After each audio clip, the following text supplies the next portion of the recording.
Наместо пресуда за нелегалното поставување на директори во основното училиште во Велеште и во Струшкото браќа Миладиновци, по петти пат рочиштата се одложуваат.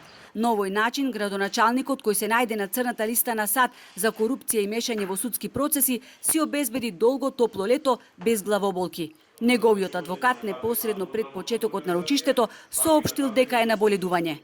Значи, најпрво беше примено барање за одлагање од сведокот. Единствениот сведок кој што ни преостана да го сослушаме со образложение дека од здравствени причини морал да се јави на преглед.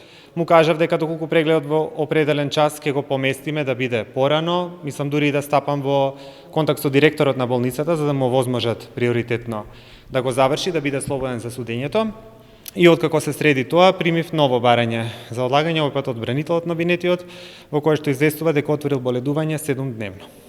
Со оглед на тоа дека и сведокот и адвокатот се разболеле во ист ден, во период од неколку часа, судењата се одлагаат за септември, затоа што од 15 јули судиите одат на одмор.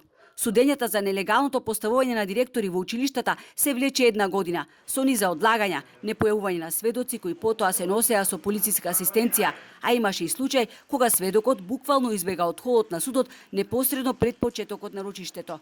Инаку Рамис Мерко се спаси од затворска казна за незаконското поставување на директори во основните училишта во Лабуништа, Радолишта и Подгорци. Судот го осуди со парична казна од 10.000 евра.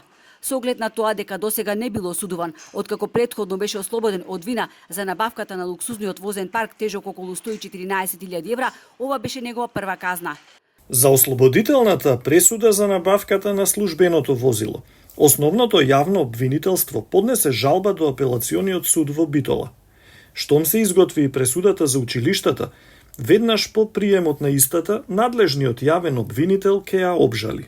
Против Мерко до овој момент се водат вкупно 7 судски постапки, при што во секоја од нив му е запретена и затворска казна. Се товари за незаконско поставување на спомен плоча на општинската зграда, случај кој исто така е заплеткан во судските лавиринти. Тој е еден од обвинетите за бесправно градење на објект во еден струшки хотел. Судењата за училиштата продолжуваат на 16 септември.